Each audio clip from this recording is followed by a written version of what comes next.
আসসালামু আলাইকুম। আমন্ত্রণ বাংলা ভিশন সংবাদে। আপনাদের সাথে আছি কামরুনাহা রবি। শুরুতে পাইওনিয়ার ইন্স্যুরেন্স সংবাদ শিরোনাম। ঢাকা টেস্টে ইংল্যান্ডকে 108 রানে হারিয়ে ইতিহাস গড়ল বাংলাদেশ। 12 উইকেট নিয়ে Miraz man of the match, man of the সিরিজও সে। দেশের স্বার্থে প্রধানমন্ত্রী বিএনপির সাথে আলোচনা করবেন, তবে এই মুহূর্তে তার প্রয়োজন নেই জানিয়েছেন ওবায়দুল কাদের।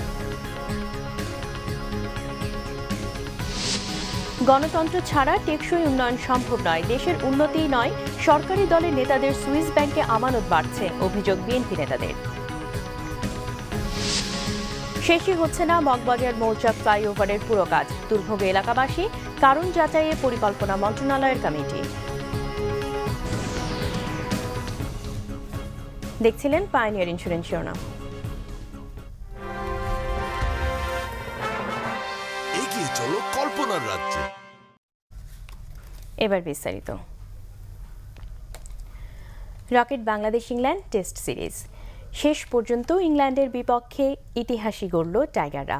মিরপুর শেরে বাংলা ক্রিকেট স্টেডিয়ামে ইংল্যান্ডকে 108 রানে হারিয়ে ঐতিহাসিক টেস্ট জয়ের কৃতিত্ব দেখালো মুশফিক, মিরাজ, তামিম, সাকিবরা। ইংল্যান্ডের দ্বিতীয় ইনিংস 164 রানে গুটিয়ে দিয়ে তৃতীয় দিনেই অসাধারণ এক জয় ছিনিয়ে নিল বাংলাদেশ।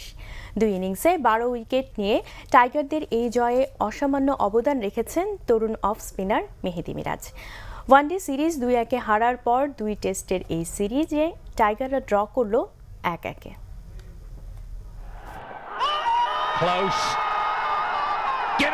2000 সালে টেস্ট স্ট্যাটাস পাওয়ার পর এমন মধুর দিন বাংলাদেশ ক্রিকেটে আর আসেনি। এর আগে জিম্বাবুয়ে এবং ওয়েস্ট ইন্ডিজের বিপক্ষে 7টি টেস্টে জয় পেলেও র্যাঙ্কিংয়ের শীর্ষ পর্যায়ে কোনো দেশের বিপক্ষে এই প্রথম জয়ের গৌরবে সিক্ত টাইগাররা। নিজেদের 95তম টেস্টে র্যাঙ্কিংয়ে চতুর্থ দল ইংল্যান্ডের বিপক্ষে স্মরণীয় জয়ের কৃতিত্ব দেখালো লাল সবুজের বাংলাদেশ।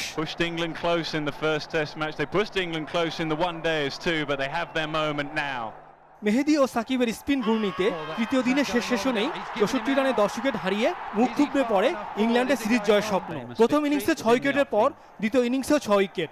টাইগারদের এই জয়ে সবচেয়ে বড় অবদান যে 19 বছরের তরুণ তুর্কি মেহেদী মিরাজের। 4 উইকেট নিয়ে মিরাজকে দারুণ সাপোর্ট দিয়েছেন সাকিব। অথচ 273 রানের টার্গেটে ব্যাট করতে নেমে অ্যালিস্টার কুক ও বেন ডাকেটের জোড়া হাফ সেঞ্চুরিতে উদ্বোধনী জুটিতে 100 রান তুলে দারুণ সূচনা করেছিল ইংল্যান্ড। বিশেষ করে ডাকেটের আক্রমণাত্মক ব্যাটিংয়ে ম্যাচে ড্রাইভিং সিটে তখন ইংল্যান্ডেই। টাইগারদের জয়ের স্বপ্ন তখন ক্রমশই ফিকে মনে হচ্ছিল।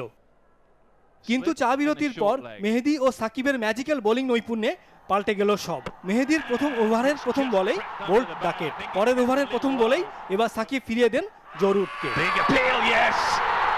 গ্যারি ব্যালেন্স ও মঈন আলীকেও দাঁড়াতে দেননি মিরাজ। এরপর তুলে নিলেন ডেঞ্জারম্যান কুকের উইকেটও। 27 রানে 5 উইকেট তুলে নিয়ে নতুন ইতিহাস গড়ার পথে টাইগারদের শুরু হলো পথ চলা। চট্টগ্রাম টেস্টের মতো এই টেস্টেও বেন স্টোকস চেষ্টা করেছেন দলকে লড়াইয়ে ফেরাতে, কিন্তু সাকিব তার সেই চেষ্টা ঘুরিয়ে দেন। ইতিহাস গড়ার এত কাছে এসে এবার আর হতাশ করেননি টাইগাররা। 3 রানে ইংল্যান্ডের শেষ 4 উইকেট তুলে নিয়ে দেশের ক্রিকেটকে স্মরণীয় এক জয় উপহার দিয়েছেন মুশফিক বাহিনী। এর আগে ইংল্যান্ডকে 273 রানের টার্গেট ছুড়ে দিতে টাইগারদের ইনিংসে বড় অবদান ইমরুল কায়েসের 78, তামিম ইকবালের 40, রিয়াদের 47 ও সাকিবের 41 রানের ইনিংস।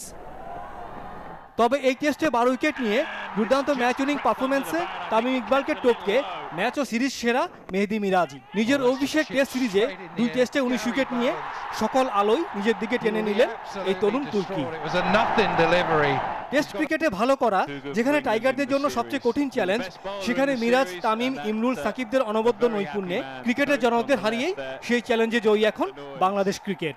টেস্ট স্ট্যাটাসের পর যে দেশকে 37 ম্যাচে ইনিংসের ব্যবধানে হারতে হয়েছে, 3 দিনেই টেস্ট হেরে যারা অনেকবারই মাঠ ছেড়েছে, ক্রিকেটের সর্বোচ্চ লেভেলে যাদের পারফরমেন্সকে কটাক্ষ করা হয়েছে প্রতিনিয়ত, তারাই আজ দুর্দান্ত এক জয় উপহার দিয়েছে বাংলাদেশকে। সকল অসম্ভব এবং প্রতিকূলতাকে পেছনে ঠেলে আজ স্মরণীয় সাফল্যে সিক্ত বাংলাদেশের ক্রিকেট। মিরাজ, সাকিব, তামিম, ইমরুল, সেলুট তোমাদের। সাইফুর রহমান চৌধুরী, বাংলা ভিশন, ঢাকা। প্রথমবারের মতো টেস্টে ইংল্যান্ডকে হারালো বাংলাদেশ। ইংল্যান্ডকে আসলে একাই হারিয়ে দিলেন মেহেদী হাসান মিরাজ। এই তরুণ বাঘের থাবায় কুপোকাত হয়েছে ইংলিশ সিংহরা। অভিষেক টেস্টেই 6 উইকেট নিয়ে আগমনী বার্তা দিয়েছিলেন ক্রিকেট বিশ্বে। আর দ্বিতীয় ম্যাচে তার ঘূর্ণির কোনো জবাবই খুঁজে পায়নি অ্যালিস্টার কুক মঈন আলীরা। দ্বিতীয় ম্যাচে 12 উইকেট সহ 2 ম্যাচের সিরিজে 19 wicket. Man of the match ও ম্যান অব দ্য সিরিজ নির্বাচন নিয়ে কোনো চিন্তাই করতে হয়নি ম্যাচ রেফারিকে। এলাম, দেখলাম, জয় করলাম, অনেকবার অনেক ক্ষেত্রেই ব্যবহার হয়েছে শব্দগুলো। ক্রিকেটেও আলো ছড়িয়েছেন অনেকেই। ইংল্যান্ডের বিপক্ষে সিরিজটাকে মিরাজময় করে রাখলেন খুলনার তরুণ, যা তার মতো করে করতে পারেননি আর কেউই। অর্ধ 19-এ আলোচিত নায়ক মিরাজের হাতে অভিষেক ম্যাচের দ্বিতীয় ওভারেই বল তুলে দিয়ে আরও চমক দিলেন বাংলাদেশ অধিনায়ক মুশফিক। তার প্রতিদান দিয়েছেন মিরাজ। অভিষেকেই প্রথম ইনিংসে 6 উইকেট। মিরাজের সেটা ছিল ট্রেলার মাত্র। আসল সাসপেন্স তিনি তুলে রেখেছিলেন ঢাকা টেস্টের জন্য। 11 ব্যাটসম্যান নিয়ে ইংল্যান্ডের লম্বা লাইন আপ, সেটি কিনা বালির বাঁধের মতো ভেঙে চুরমার। মিরাজ যেন কুক, রুট, মঈন আলীদের কাছে দুঃস্বপ্নের আরেক নাম। ম্যাচে 12 উইকেটের অবিশ্বাস্য এক অর্জন। 2 ম্যাচের সিরিজে 19 উইকেট, যা এর আগে করে দেখাতে পারেননি আর কোনো টাইগার বোলারই। বাংলাদেশের জয় আর মিরাজের অর্জনে উল্লাস চলছে তার শহর খুলনাতেও। আত্মীয় স্বজন ও প্রতিবেশীদের প্রত্যাশা, ভবিষ্যতে আরো বড় অর্জনের পাতায় দেখা যাবে মিরাজের নাম। আমরা অত্যন্ত গর্বিত যে আমাদের একজন ক্ষুদে প্লেয়ার আজকে জাতীয় দলের টেস্টে খেলতেছে ইংল্যান্ডের বিপক্ষে। সে সামনে আরো এগিয়ে যাক। এলাকাবাসী এবং তার বাপ মার তার প্রতি প্রচুর দোয়া। যারা ক্রিকেটের জন্মদাতা ইংল্যান্ড, সেই ইংল্যান্ডের মতো বাঘা বাঘা দলের ব্যাটসম্যান, তাদেরকে সে পরাস্ত করছে এবং ইনশাল্লাহ আশা করি আগামীতে সে দেশের জন্য অনেক সুনাম বয়ে আনবে। কয়েকদিন আগে 19 ছোঁয়া মিরাজ তারুণ্যে ঝলমল অভিব্যক্তিতেও। First start career in the test match, so I'm really happy and thanks a lot our teammate that there are lots of support for me. Bangladesh ইতিহাসের নাম লেখালো নবীন মিরাজের বিজয় কেতন উড়িয়ে। মনির হোসেন খান, বাংলা ভিশন, ঢাকা। দেশের স্বার্থে প্রয়োজনে প্রধানমন্ত্রী শেখ হাসিনা বিএনপির সাথে আলোচনা করবেন, তবে এই মুহূর্তে তার প্রয়োজনীয়তা নেই, জানিয়েছেন আওয়ামী লীগের সাধারণ সম্পাদক ওবায়দুল কাদের। তিনি বলেন, আগামী নির্বাচনে বিএনপি অংশ নেবেই। সচিবালয়ে আয়োজিত এক সংলাপে আওয়ামী লীগের সাধারণ সম্পাদক তার মন্ত্রণালয়ের নানা কর্মকাণ্ড তুলে ধরেন। বলেন, পদ্মা সেতু নির্মাণ সরকারের বড় চ্যালেঞ্জ। এতে অর্থায়ন না করে বিশ্বব্যাংক যে ভুল করেছে তারা তা বুঝতে পেরেছে। কথা বলেন রাজনীতি নিয়েও, জানান প্রয়োজনে বিএনপির সাথেও সংলাপ হতে পারে। দেশের প্রয়োজনে সংলাপ শেখ হাসিনা করবেন, কিন্তু এই মুহূর্তে সংলাপের কোনো প্রয়োজন আছে বলে আমি মনে করি। গণতন্ত্রে বিশ্বাস করি, সংলাপ চাই না, এটা হতে পারে না। তবে নির্বাচন কমিশন নিয়ে বিএনপির সাথে আলোচনার কোনো প্রয়োজন নেই। সাংবিধানিকভাবেই সার্চ কমিটির মাধ্যমে কমিশন গঠন করা হবে। আওয়ামী লীগের সাধারণ সম্পাদক বলেন, সময় মতোই হবে আগামী জাতীয় সংসদ নির্বাচন। বিএনপি নির্বাচনে আসবে, ভালোভাবে আসবে, জেনে রাখুন। বিএনপি আগের ভুলের পুনরাবৃত্তি আর করবে না। তারা কি দেশ চালাতে চায় না? যে ব্যর্থতার কথা আমাদেরকে বলছে, সেটা থেকে উত্তরণ ঘটাতে চায় না? দেশ চালাবার খায়েশ কি তাদের নেই? অনেকে তো রাতের ঘুমই নষ্ট, হারানো ক্ষমতা ফিরে পাচ্ছে না। কত দুঃখ, কত বেদনা, কত যন্ত্রণা। আবার এদিকে ধাক্কা, তরুণ তুর্কিদের ধাক্কা, কত ঝামেলায় আছে। বুড়োরা তো এখন তাদেরও অবস্থা খারাপ। ওবায়দুল কাদের জানান, সরকার থেকে দলকে আলাদা করার জোর প্রয়াস চলছে। দলকে শক্তিশালী করতেই এ উদ্যোগ নেওয়া হচ্ছে। তিনি বলেন, যারা অপকর্ম করে দলের ভাবমূর্তি ক্ষুণ্ণ করছে, আগামী নির্বাচনে তারা মনোনয়ন পাবেন না। মাহফুজুর রহমান, বাংলা ভিশন, ঢাকা। সরকারের উন্নয়নে হতাশ বিএনপি তার দায় জাতির উপর চাপানোর চেষ্টা করছে বলে অভিযোগ করেছেন আওয়ামী লীগের যুগ্ম সাধারণ সম্পাদক মাহবুবুল আলম হানিফ। তিনি বলেন, উন্নয়নের জোয়ার অব্যাহত থাকলে 2019 সালে নির্বাচনে বিএনপি আস্থা করে নিক্ষিপ্ত হবে। বঙ্গবন্ধু এভিনিউয়ে কৃষক লীগের কৃষক সমাবেশে মন্তব্য করেন মাহবুবুল আলম হানিফ। বিএনপি নেতা বললেন, জাতি হতাশ হয়েছে। আমরা বলি, জাতি হতাশ হয় নাই, জাতি আশঙ্কিত হয়েছে। হতাশ হয়েছে বিএনপি, কারণ বিএনপি বুঝতে পারছে যেভাবে জননেত্রী শেখ হাসিনার নেতৃত্বে বাংলাদেশের সকল ক্ষেত্রে উন্নয়ন অগ্রযাত্রার অব্যাহত ধারা সূচিত হয়েছে। এই ধারা যদি অব্যাহত থাকে, এই বাংলার জনগণ ওই লুটেরার দল, এই সন্ত্রাসী দল বিএনপি জামাতকে আর কখনো বাংলার রাষ্ট্র ক্ষমতায় বাংলাদেশের জনগণ দেখতে চাইবে না। তোমার প্রধানমন্ত্রী যথাসময়ে নির্বাচন দেয়া হবে বলে জানিয়েছেন আওয়ামী লীগের সাধারণ সম্পাদক ওবায়দুল কাদের। বিকেলে ধানমন্ডি সভানেত্রী কার্যালয়ে এক সংবর্ধনা অনুষ্ঠানে তিনি কথা বলেন। ওবায়দুল কাদের আরও বলেন, আগামী নির্বাচনের প্রস্তুতি নিতে এখন থেকেই কাজ করতে হবে নেতাকর্মীদের। উন্নত সমৃদ্ধ বাংলাদেশ গড়তে হলে পরবর্তী নির্বাচনেও আওয়ামী লীগকে দরকার। এবারের সম্মেলনের মাধ্যমে যেসব নেতৃত্ব এসেছে তারা নিষ্ঠার সাথে কাজ করবে বলেও আশা করছেন ওবায়দুল কাদের। এই মুহূর্তে দলের নেতৃত্বে মেধাবী ও শক্তিশালী নেতাকর্মীদের অংশগ্রহণ প্রয়োজন বলেও জানান ওবায়দুল কাদের।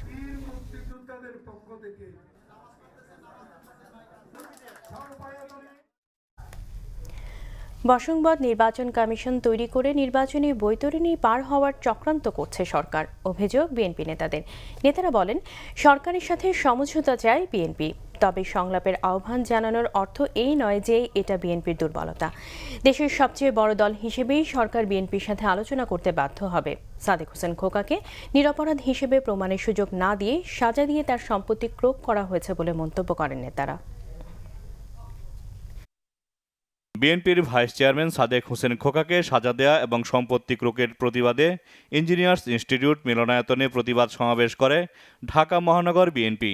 এতে নেতারা বলেন, দেশে যাতে গণতন্ত্র এবং বিরোধী দল না থাকে সেজন্য মামলা হামলা নির্যাতন নিপীড়ন চালাচ্ছে সরকার। দলের ভাইস চেয়ারম্যান সাদেক হোসেন খোকাকে মিথ্যা মামলায় সাজা দিয়ে সম্পত্তি ক্রোক করা হয়েছে বলে মন্তব্য করেন নেতারা। অবিলম্বে সাদেক হোসেন খোকা সহ নেতাকর্মীদের নামে মামলা প্রত্যাহারের দাবি জানান তারা।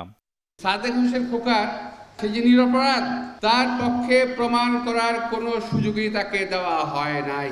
সে দেশে এসে দেশে থেকে মামলা লড়বে, সেই সুযোগ তাকে দেওয়া হলো না। সেই সুযোগে তার সম্পত্তি ক্রোক করা হলো। সম্পত্তি শুধু সাদেক হোসেন খোকার নয়, সম্পত্তি বাংলাদেশের সমস্ত মানুষের জনগণের সম্পত্তি এই সরকার ক্রোক করে ফেলেছে ইতিমধ্যেই।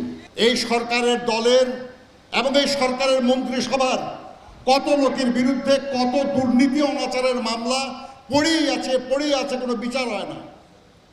কিন্তু সাদেক হোসেন খোকার মামলার দ্রুত বিচার হলো, এই অসুস্থ মানুষটাকে শাস্তি দেওয়া হলো, তিনি আসতে পারলেন না, আপিল করতে পারলেন না বলে তার সম্পত্তি ক্রোক করা হলো। এটা অমানবিক সরকার, এটা একটা দানবিক সরকার। সাদেক হোসেন খোকাকে সাজা দিয়ে, তারেক রহমান সাহেবকে সাজা দিয়ে, আমাদের অন্যান্য নেতাদেরকে সাজা দিয়ে, হাজার হাজার নেতাকর্মীকে খুন করে গুম করে দিয়ে বাংলাদেশের মানুষকে দমন করা যাবে না। সমাবেশে মির্জা ফখরুল বলেন, কোনো লুটেরা স্বৈরাচারী সরকার বেশি দিন টিকে থাকতে পারেনি, বর্তমান সরকারও থাকতে পারবে না।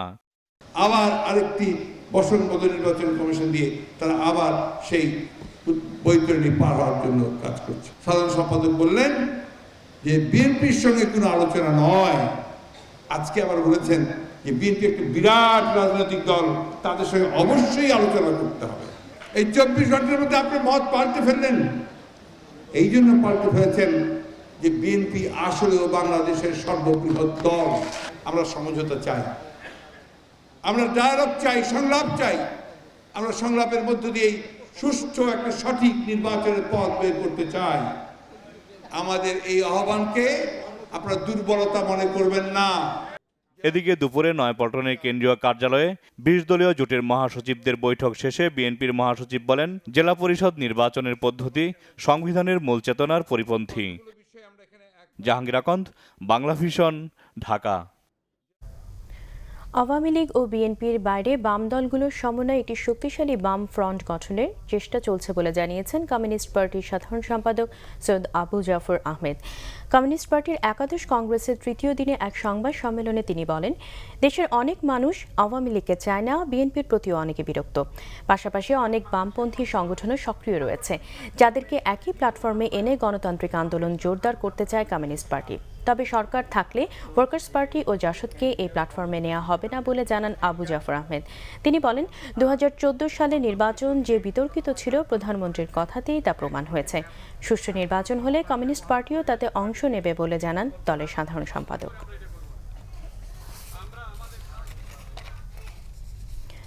মগবাজার মৌচাক ফ্লাইওভারের পুরো কাজ কবে শেষ হবে তা নিশ্চিত করতে পারছে না কোনো পক্ষই। ফ্লাইওভার নির্মাণ কাজের জন্য চরম দুর্ভোগে পড়েছেন এলাকাবাসী। বারবার প্রকল্পের মেয়াদ ও খরচ বাড়ার কারণ যাচাই করতে কমিটি গঠন করেছে পরিকল্পনা মন্ত্রণালয়।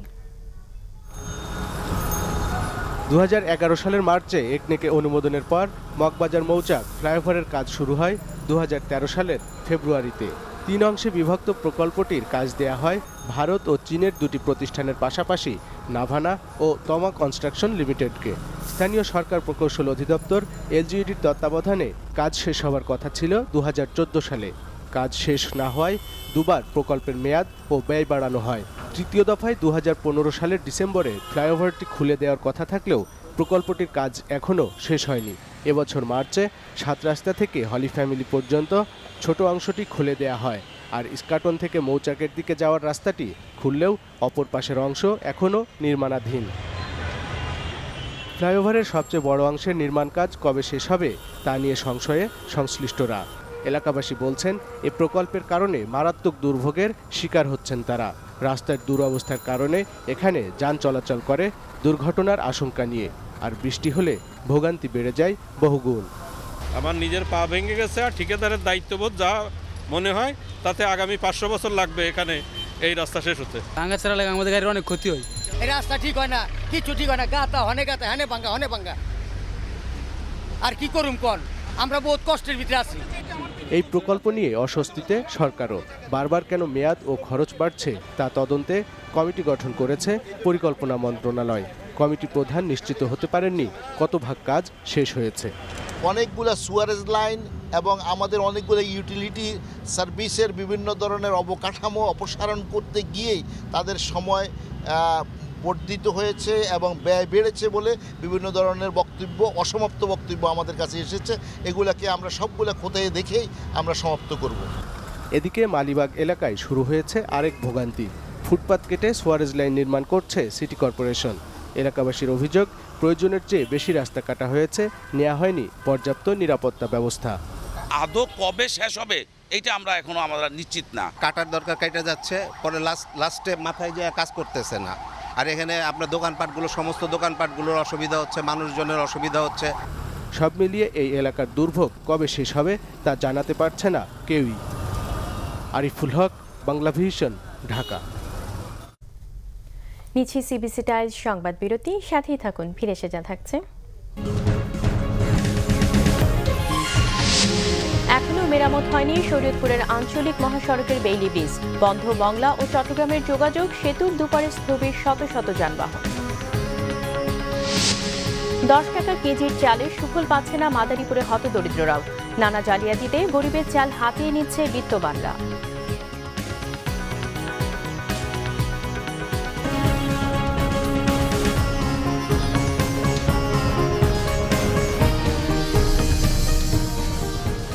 স্বাগত আরেকবার বাংলা ভিশন সংবাদে।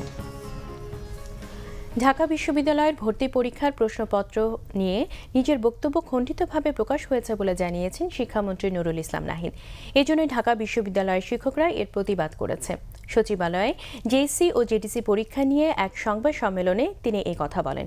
শিক্ষামন্ত্রী জানান, নীলক্ষেত থেকে বই কিনে প্রশ্নপত্র তৈরি করা হয়, এই কথাটি তিনি উদাহরণ হিসেবে বলেছিলেন। মূলত বিশ্ববিদ্যালয়ের ভর্তি পরীক্ষা একটি বাছাই প্রক্রিয়ার অংশ, এখানে পাশ ফেলের কোনো বিষয় নেই। এই বক্তব্যের যে প্রতিক্রিয়া দেখিয়েছেন শিক্ষকরা, তার কোনো জবাব দেননি শিক্ষামন্ত্রী। সংবাদ সম্মেলনে জানানো হয়, এবছর সম্পূর্ণ নকল ও প্রশ্ন ফাঁসমুক্ত পরিবেশে জেএসসি ও জেটিসি পরীক্ষা হবে। এ ব্যাপারে সংশ্লিষ্ট সবার সহযোগিতা আশা করছেন নুরুল ইসলাম নাহিদ। চলতি বছর 24 লাখ পরীক্ষার্থী এ পরীক্ষায় অংশ নেবেন।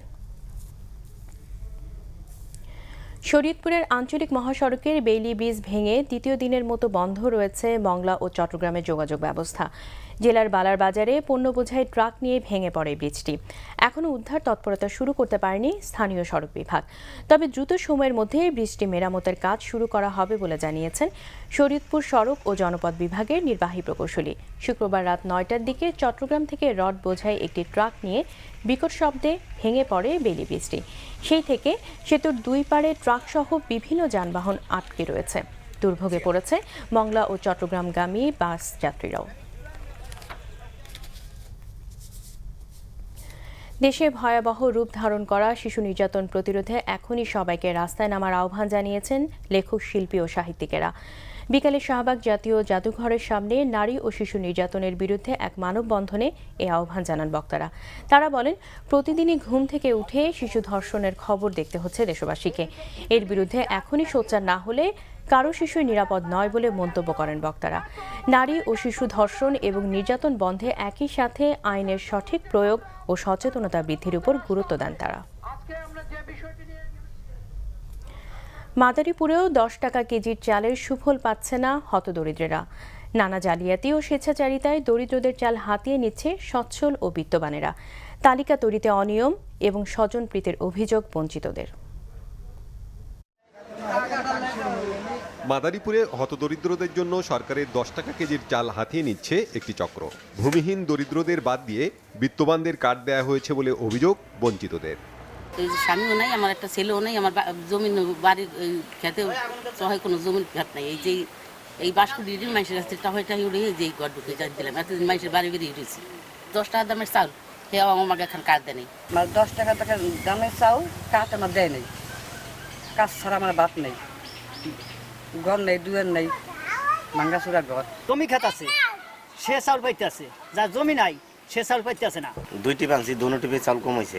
একটি পেয়েছে 26 কেজি আর একটি পেয়েছে 28 কেজি। মাদারীপুরের পাইকপাড়া ইউনিয়নের মালতী বেগম কার্ড পেয়েছেন 2টি, অথচ তার আর্থিক অবস্থা বেশ ভালোই। পাকা বাড়ি, ছেলে থাকে বিদেশে। ও মালয়েশিয়া আছে, কিন্তু হ্যান্ড নামে কার্ড দিছে 10 টাকা দামের চাউল। এই যে এই লোকটা 3টা চাউল সৌদি খায়, এই যে দেখেন বিল্ডিং না দিয়ে ঘর দিয়েছে, টাইস করা, ওই যে বাথরুম টুম এই লোকে দিয়েছে। লিখিত অভিযোগ পেলে তদন্ত করে ব্যবস্থা নেওয়ার কথা জানিয়েছেন জেলা খাদ্য নিয়ন্ত্রক। একাধিক কার্ড যদি কোনো ব্যক্তির নামে থাকে, যদি সে ধনী ব্যক্তি হয় তাহলে তার কার্ড বাতিল হবে, এবং যদি প্রমাণিত হয় তাহলে তার বিরুদ্ধে আইনানুগ ব্যবস্থা গ্রহণ করা হবে। আর কোনো ডিলার যদি চালে কম দেয় তাহলে তার ডিলারশিপ বাতিল সহ তার বিরুদ্ধে আইনানুগ ব্যবস্থা গ্রহণ করা হবে। ব্যক্তি বা মহল বিশেষের কারণে সরকারের এই উদ্যোগ যাতে বিফলে না যায় সেদিকে নজর দেওয়ার দাবি সচেতন মহলের। Banglavision news desk. সংবাদের এই পর্যায়ে আবারও নিচ্ছি সিবিসি টাইলস সংবাদ বিরতি। সাথে থাকুন, ফিরে এসে যা থাকছে। হিলারির ইমেল নিয়ে নতুন তদন্তের বিষয়ে কংগ্রেসকে কিছু না জানাতে এফবিআইকে মার্কিন বিচার বিভাগের পরামর্শ। টেস্টে ইংল্যান্ডকে হারানোর ব্যাপারে আগে থেকে আত্মবিশ্বাস ছিল বাংলাদেশের, প্রস্তুতিও নেওয়া হয়েছিল সেভাবে, বললেন অধিনায়ক মুশফিক।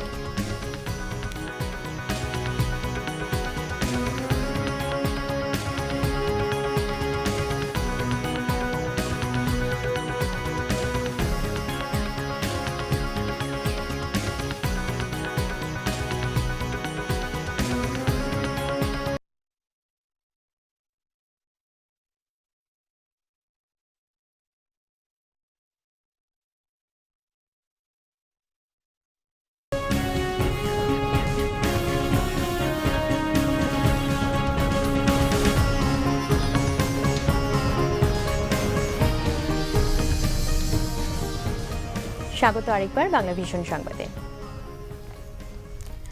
আমিন জুয়েলার্স আন্তর্জাতিক সংবাদ।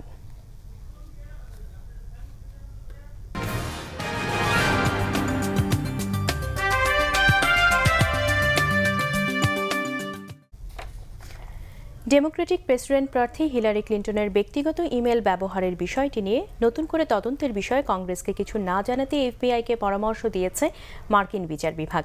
নির্বাচনের অল্প কিছুদিন আগে এফবিআই এর এই সিদ্ধান্তকে রাজনৈতিক উদ্দেশ্য প্রণোদিত বলে মন্তব্য করেছে ডেমোক্রেটিক প্রচারণা শিবির। এফবিআই এর সিদ্ধান্ত নির্বাচনের প্রভাব ফেলতে পারে বলে জানিয়েছে বিচার বিভাগ। ঘটনাটিকে নজিরবিহীন বলে উল্লেখ করে হিলারি বলেন, এর ফলে জনগণ বিভ্রান্ত হতে পারে। শনিবার ফ্লোরিডায় এক প্রচারণা সভায় অংশ নিয়ে তিনি বলেন, নতুন তদন্তে কোনো হেরফের হবে না, এবারও আগের মতো একই ধরনের ফলাফল পাওয়া যাবে বলে আশাবাদী তিনি। তবে জনগণের সামনে সঠিক তদন্ত প্রতিবেদন তুলে ধরতে এফবিআই প্রধান জেমস কমির প্রতি আহ্বান জানিয়েছেন হিলারি। এর আগে বিষয়টি তদন্ত করে গত জুলাইতে প্রতিবেদন দেয় এফবিআই। প্রতিবেদনে কোনো অসঙ্গতি ধরা না পড়ায় সে সময় হিলারির বিরুদ্ধে কোনো অভিযোগ গঠন করা হয়নি। এদিকে হিলারিকে রক্ষায় মার্কিন বিচার বিভাগ ষড়যন্ত্র করছে বলে অভিযোগ করেছেন রিপাবলিকান প্রার্থী ডোনাল্ড ট্রাম্প। অ্যারিজোনায় এক সমাবেশে ট্রাম্পের অভিযোগ, হিলারির নতুন কিছু ইমেইলের তথ্য কংগ্রেসকে জানাতে এফবিআইকে বাধা দিচ্ছে বিচার বিভাগ। এই ছিল এখনকার মতো। পরের সংবাদ রাত 10:30টায় দেখার আমন্ত্রণ এলো। এর আগে রয়েছে 9টায় নিউজ টপ 10। এছাড়া দেশ বিদেশের সংবাদ সবার আগে জানতে গ্রামীণ ফোন, বাংলা লিংক ও এয়ারটেল থেকে ডায়াল করুন 1616 নম্বরে। এতক্ষণ সাথে থাকার জন্য ধন্যবাদ।